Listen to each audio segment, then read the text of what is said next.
Hello everyone, today we're going to talk about prolonging the life of your budget AR-15s. Okay, so first a quick summary and then we're going to go into the details. Okay, so 4 items. Okay, number one, having multiple ARs that you can rotate as they start getting hot. Okay, heat is a gun killer. All right, so as the guns start getting hot, you rotate them. Okay, number two, shooting slower ammunition that basically heats up the guns at a slower rate. Okay, now, especially if you're going to be doing close drills, or right, if you drills at close range at CQB distance, you don't need super hot ammunition. Okay, so if you're able to do the drills with slower ammunition, that will also prolong the life of your gun. Okay, number three, having extra gun parts. Okay, so if the gun breaks, because guns are machines, no machines sooner or later break. If you don't have extra parts, the gun's dead. Okay, if you do have the extra parts, well, you fix the gun and you keep working. Okay, number four, having buffer weights of different sizes, right, to basically match up to the ammunition that you're going to be shooting. So budget ARs are typically overgassed. Okay, which is fine if you're shooting slow ammunition. Okay, but if you start shooting, faster ammunition, hotter ammunition through those budget guns, the guns can start beating themselves up. If you have a heavier buffer weight that you can put in, it'll cushion it a little bit more, and again, it will prolong the life of your AR. Okay, so that's the summary, and now we're gonna get into it and talk about it in detail.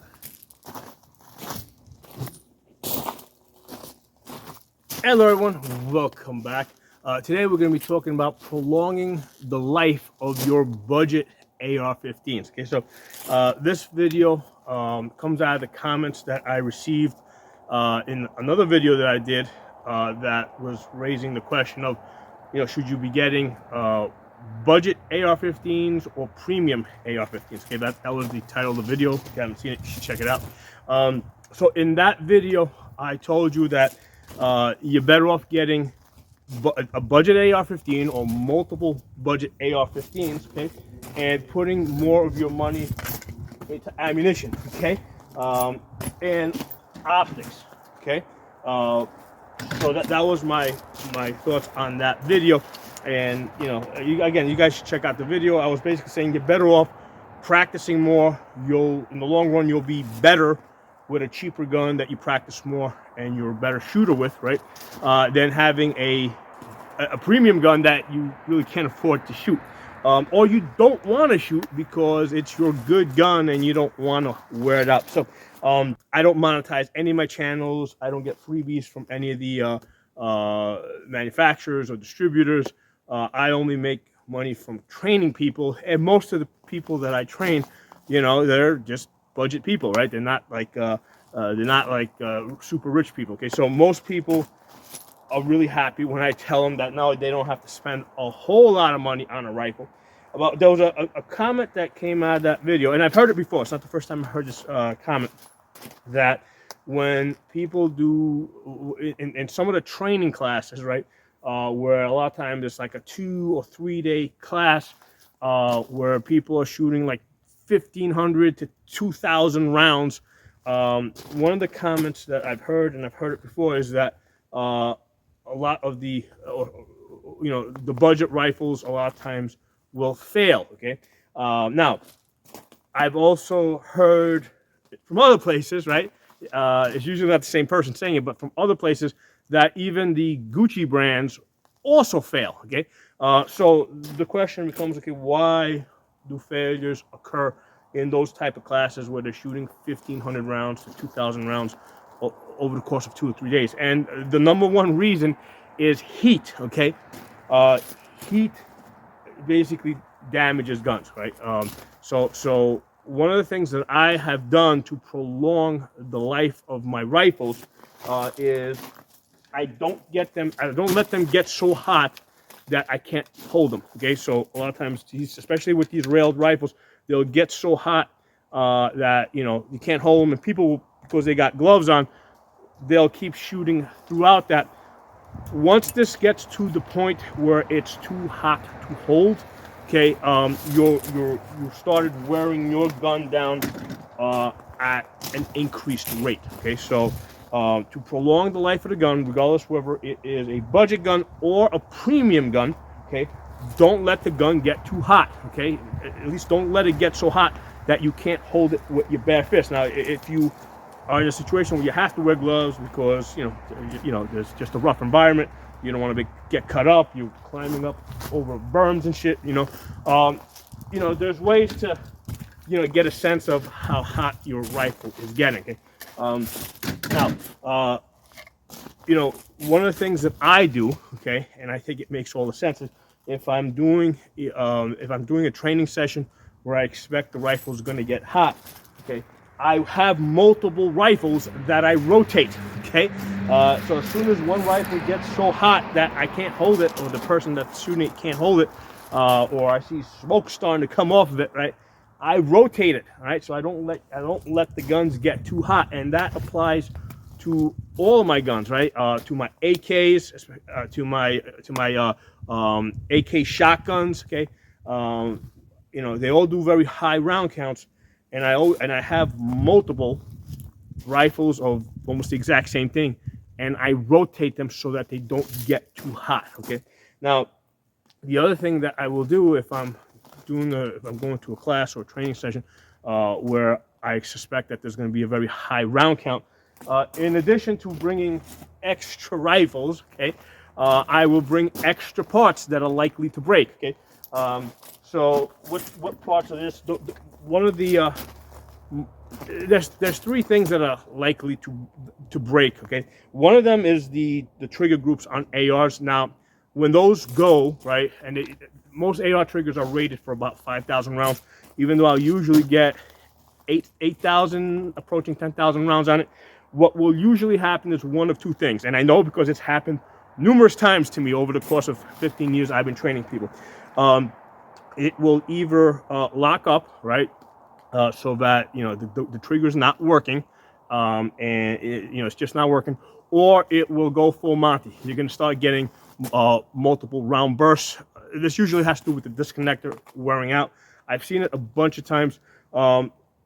If your trigger is locking up, okay, the thing to do is if you put it on safe and take it off safe, it will usually unlock it. Okay, so I know the solution because I've been through it. Okay, now that either way, whether you're doing and it's usually never more than a 2 or 3 round burst. Okay, it's not like it just dumps the whole magazine. You might get like a double burst or something. That's not what I would consider a catastrophic failure. If you know what to do with it, let's say in the case where it locks up, just put the safety on and off. You can keep shooting the gun. You'll be able to, you'll be able to get through that particular training session. You'll be able to get to the break so that you can change out the trigger, okay? And the triggers on these things are very easy to change out. So I'm going to a training class. I will typically have at least one extra trigger group, okay? If I'm expecting to shoot like 2,000 rounds over the course of 2 days or something, I will definitely bring an extra trigger group. I will also bring an extra bolt carrier group, okay? I still have them in the packages. I should pull one out and show you guys, but I still have them in the packages. I will have an extra bolt carrier group, but here's the thing, you don't actually need the entire bolt carrier. You just need the bolt itself with an extra firing pin, because the parts that are likely to break are either going to be in the bolt, like let's say an extractor, or the gas rings, whatever. If the gas rings go, it'll still run, but you may get, you'll start seeing failures to lock back. You might seeing, cycling problems, but that's not a catastrophic failure. You can work through that, okay?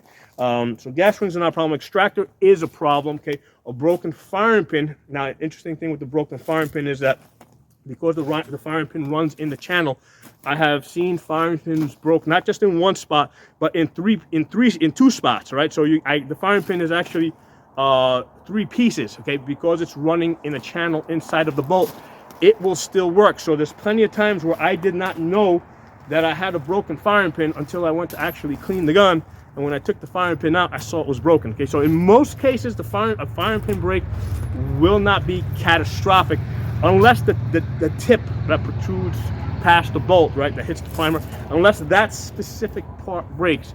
Because if that breaks, there, yeah, it's not going to work. So in the grip over here, right, what I will usually have is I'll have an extra bolt, I'll have an extra firing pin, okay, and I'll usually have an extra Allen key for the optics, right, and also an extra battery. Okay, I'll keep that in the grip compartment here, and what I'll do is I'll put like some paper in there or something so things don't rattle around if I need to. Okay, so that goes in the grip. Okay, so these AR-15s are built to be lightweight guns. Okay, they're not built to be indestructible.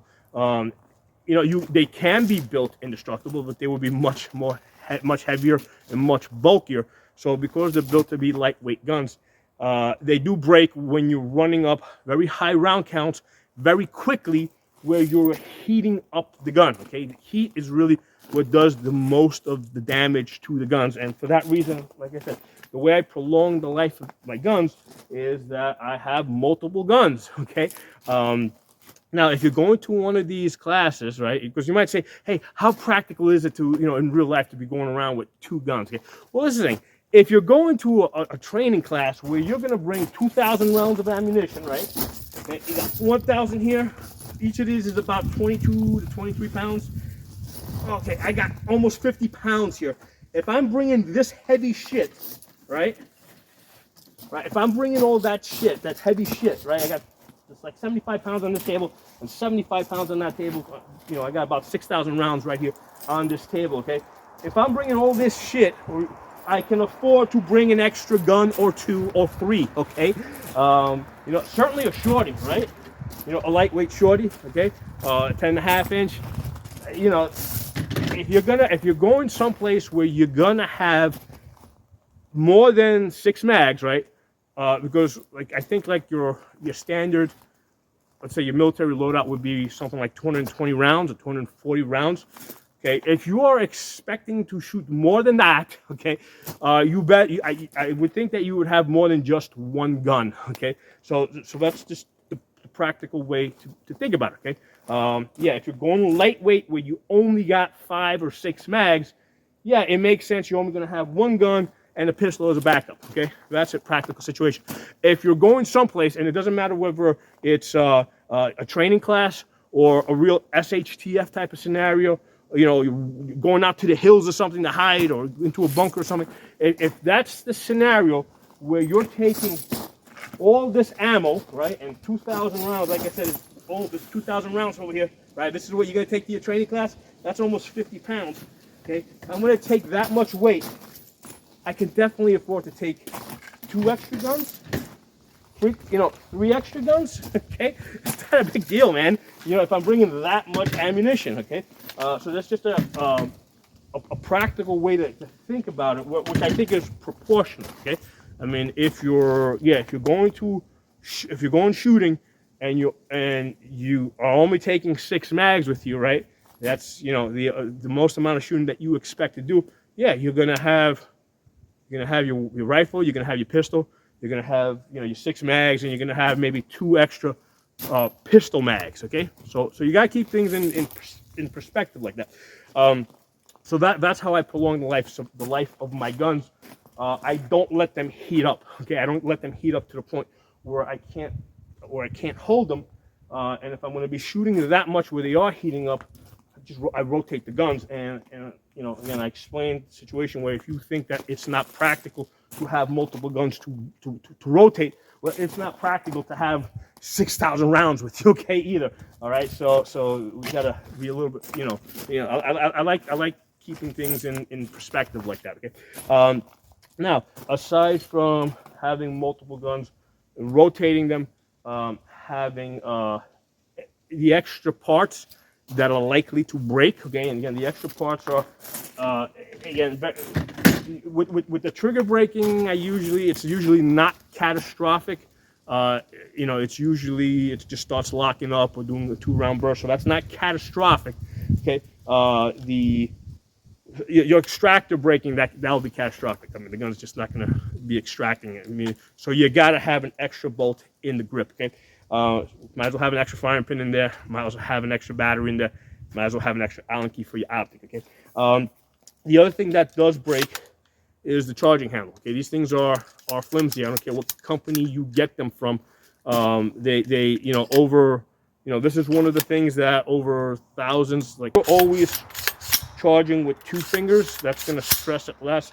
If you're charging like this, that tends to torque it to one side. The other, the point there is that in my gun bag, okay, I always keep an extra charging handle, because again, I recognize that as something that can break it.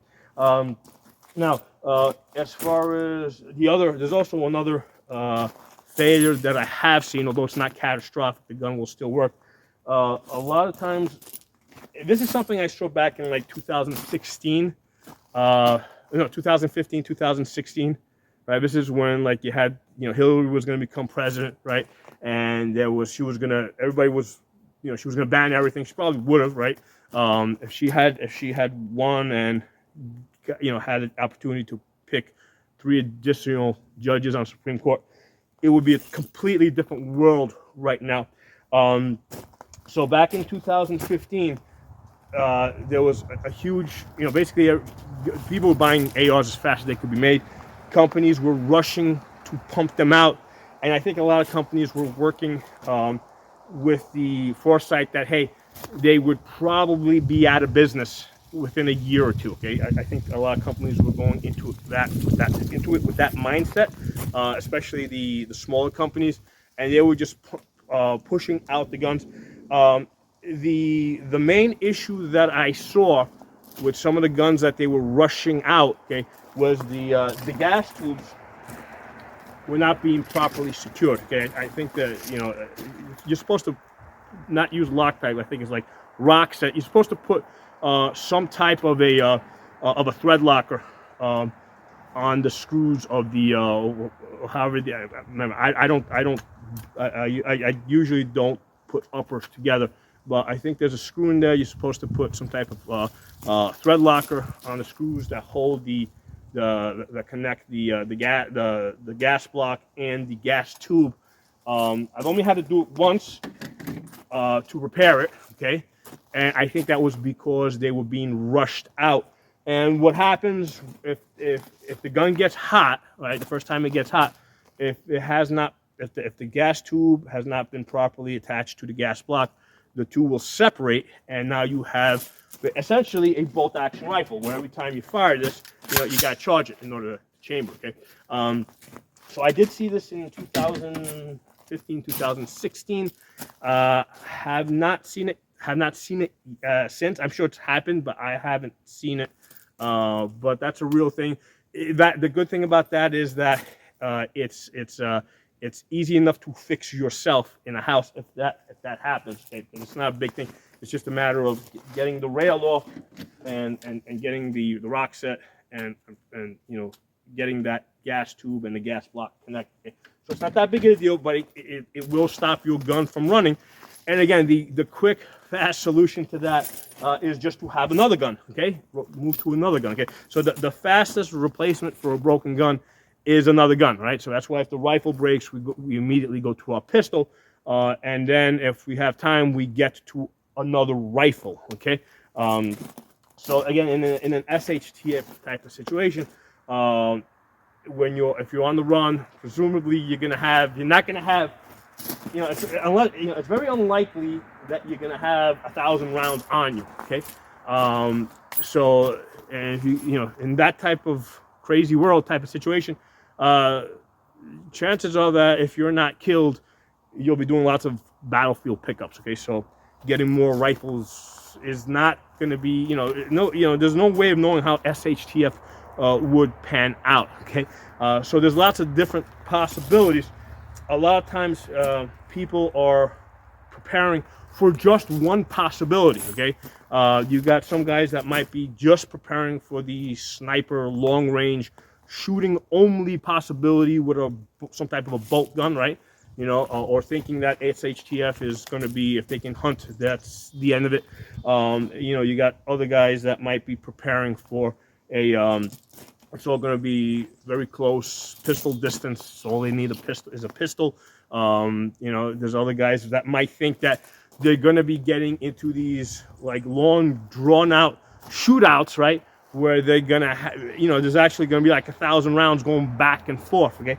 I think that, like I said, a number of people in different, not just in my channel, but in multiple channels in the comments, a lot of times will point out to these classes where they're doing 2,000 rounds over the course of 2 days, and it will say, hey, this gun failed and that gun failed, or all the guns failed. Okay, so and I'm sure that all guns, all brands will fail. Okay, if you run them hard enough, long enough. Okay, they'll all fail in some way or another, because again, ARs are intended to be lightweight guns. Okay, so the type of scenario that is, I guess, fantasizing, is basically like you're on Okinawa or something in World War II, and you're being overrun by, like, you got like thousands of Japanese trying to overrun you. Okay, that's the scenario that you're really training for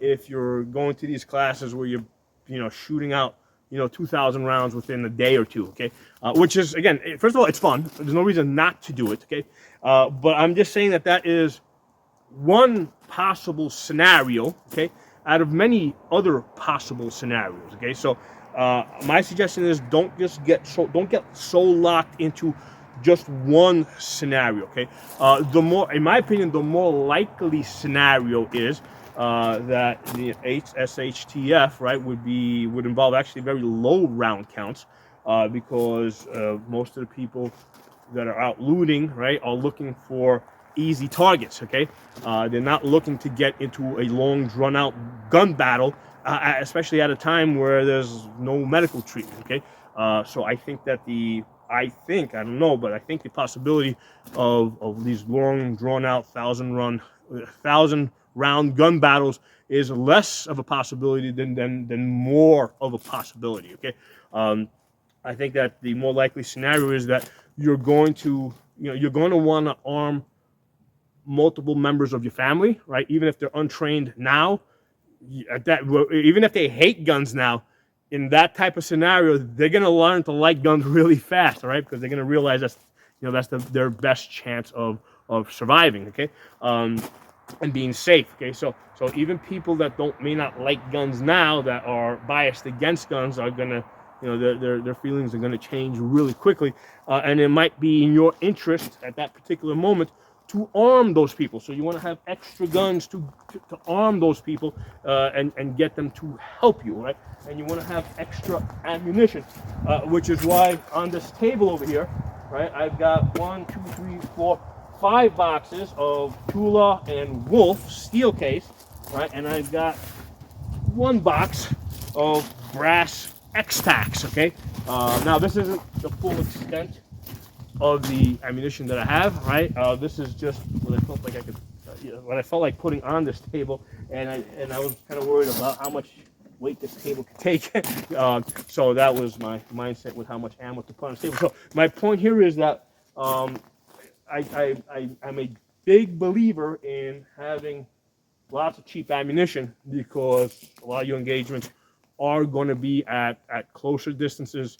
You can have, let's say, 3 magazines full of your steel case ammo, and then you can have 1 or 2 magazines full of your brass ammo, okay, which you can use for longer engagements. The one thing to be careful of with the steel case ammunition, especially the 223, is if your chamber does get hot, you don't want to leave it in your chamber, right? Because a lot of times what it will do is it'll get stuck in there if it sits in a hot chamber. Okay, what you want to do is, if you're done shooting, right, you want to empty that chamber, lock the bolt open, right, and empty the chamber, lock the bolt open. You're only going to eject 1 round, right, which are able to collect. You got your safety on. If you need to re-engage, all you gotta do is slap the bolt release, and it's gonna put the next round in. But while the bolt is open, your chamber's cooling down. Okay, so that's how I would handle that with the steel case, which does have a tendency, right, where if you have a hot chamber and you chamber around, you let it sit in there, you're gonna find yourself needing a rod to push it out. Okay, I know because I've done this stuff. Okay, this is the kind of stuff I do. So that's what happens. So again, I don't want the gun to get so hot that I cannot touch it, because now that's really starting to escalate the amount of wear on your barrel. Okay, now another interesting thing that's worth knowing as far as saving your barrel life. One of the reasons why I use steel case, right? It's actually running at a slower velocity, and because it's going at a slower velocity, it actually wears down your barrel slower. Okay, just like for example, if you compare 6.5 Creedmoor and 308, okay, 308 ammunition, which is going at a slower velocity, is like 2 to 3 times, has a 2 to 3 times longer barrel life. Okay, 6.5 Creedmoor has a much shorter barrel life.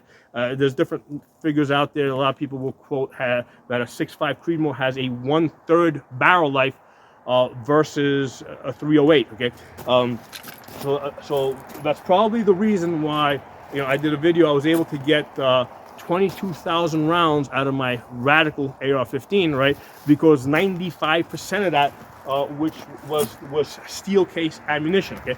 Now during the course of that, I had to I think I changed the trigger twice, right? I probably only needed to change the disconnector, but I just changed the whole thing.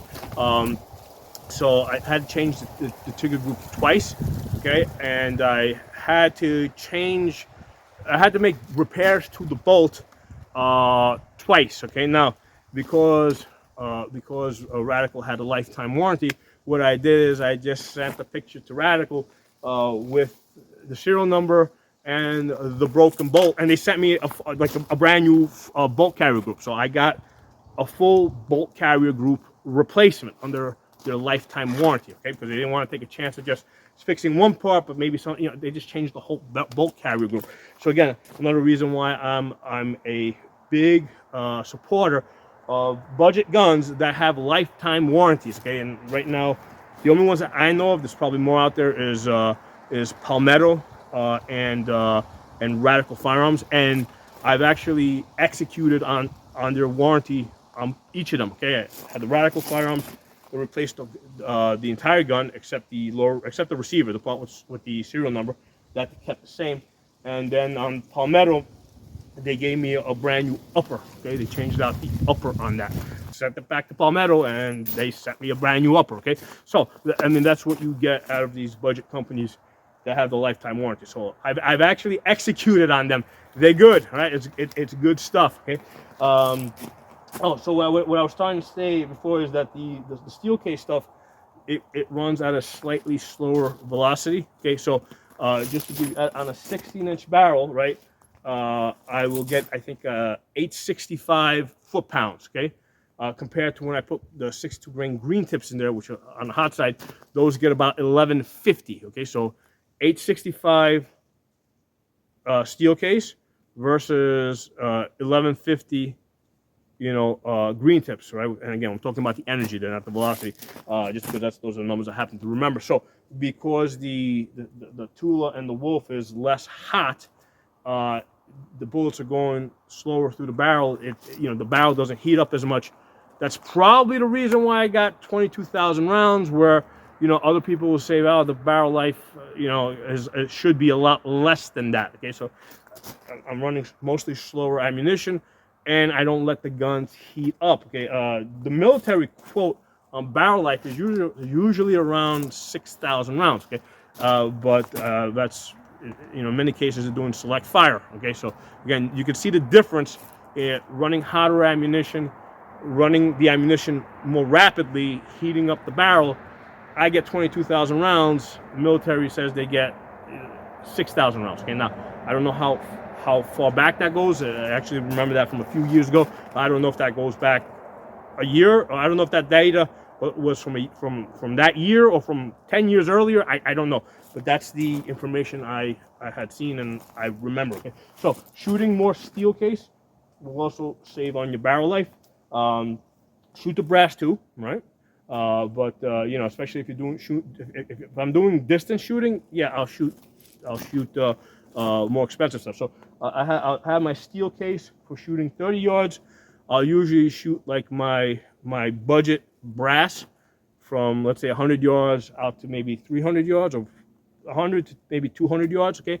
And then from 200 yards plus, I start using the more expensive stuff. If I'm shooting like out to 500 yards, I'll try to use 77 grain, the real match grade ammunition that's expensive. Okay, so I'm selective with what ammunition I use, where I use it, how fast I shoot it.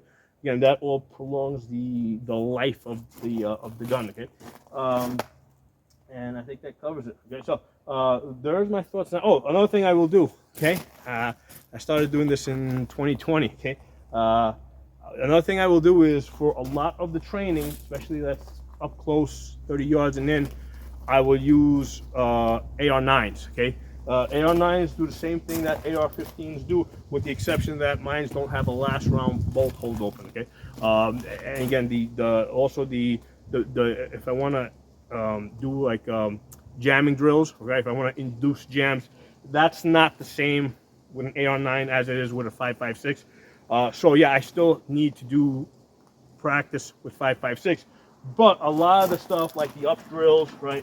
Like, first of all, just working with your sling, right? Getting people to get in there, learn how to use a fast loop sling, right? If they want to do mag chains, loosen this up, stuff like that. Get on target.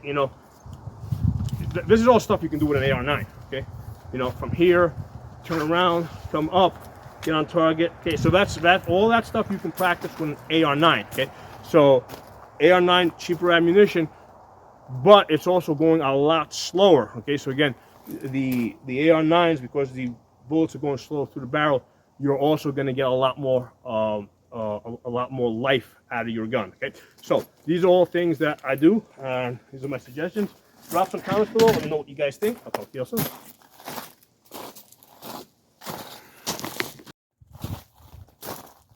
Hey guys, I want to talk about one more thing, and that's with regards to budget guns typically being overgassed. Okay, and they do it on purpose because they want to make sure that the gun will work with the budget ammunition, the Wolf and the Tula and whatever other crap that we normally get on discount. Okay, so they need to make sure that the gun will work with that. This ammunition usually runs at a slightly lower velocity. It has less pressure.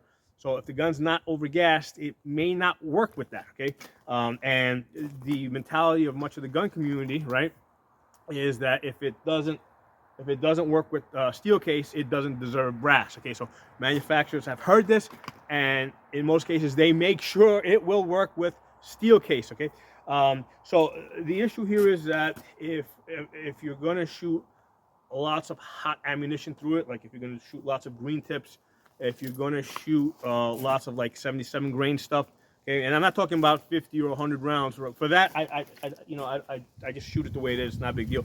But if I'm going to shoot the hot stuff exclusively, okay, since I know that these guns are overgassed, I got a whole bag here of buffer weights. Okay, these are all buffer weights: H1s, H2s, H3s.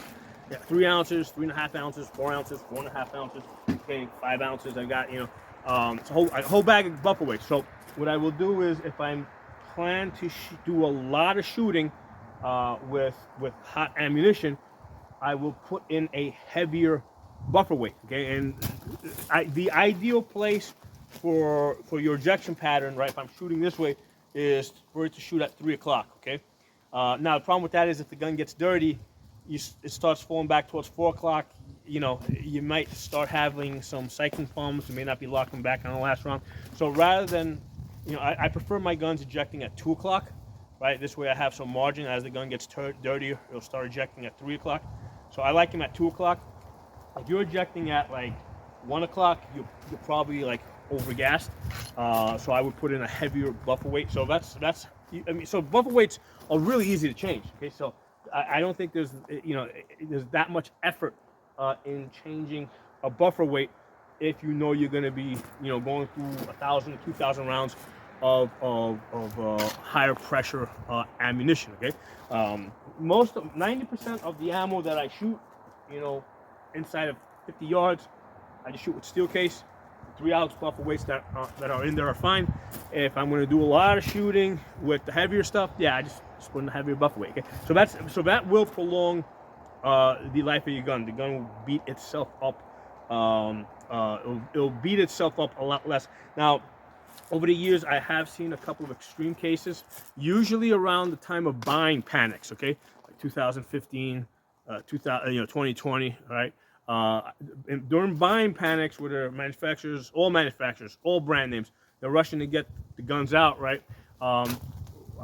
Occasionally what I'll see is I will see a gun that is way overgassed that you can't just correct with a buffer weight, where it's actually either ripping the cases in half or ripping the rims off of them. Okay, so that's a situation where that gun needs to go back to the manufacturer. Okay, so if you get a brand new gun, I tell people, don't just throw it in the closet and forget about it. Get it to the range, test it, make sure it's working. If it's your first gun, go with somebody that has some experience with AR-15s and have them help you test it. And if the gun isn't working right, get a prepaid shipping label and you send it back to the seller, and they send you a replacement. Okay, so that's really easy stuff with Palmetto. In fact, this one over here, the one with the stainless steel barrel, when I bought this as just the upper. When I got it, there was some kind of a scratch or something on the paint. Not a big deal, didn't affect functionality, but I said, you know what, it's a brand new gun. What the hell, man? I'm gonna make him send me another gun. Okay, so I sent them an email, they sent me a prepaid label, sent the gun in, they sent me another one. Okay, so easy stuff, no big deal. I mean, the gun's got plenty of scratches on it now, right? Because I've been using it for over a year now. But the point is, right, that with these budget ARs, especially, you get them from places that have lifetime warranties. Get it from places where it's an easy return exchange. Okay, if there's anything wrong with the gun. Okay, so that to me is like, because I've been through it, I've seen it. And certainly if I'm recommending to one of my customers to buy a gun from somewhere, I want to make sure that there's an easy return policy, or at least exchange policy, right, where they can get a working gun. Okay, so especially if you're buying a gun during a buying panic, okay, yeah, definitely get it from someplace that will like exchange it if it's not like perfect. Okay, so that's it. Drop some comments. I'll talk to you all soon.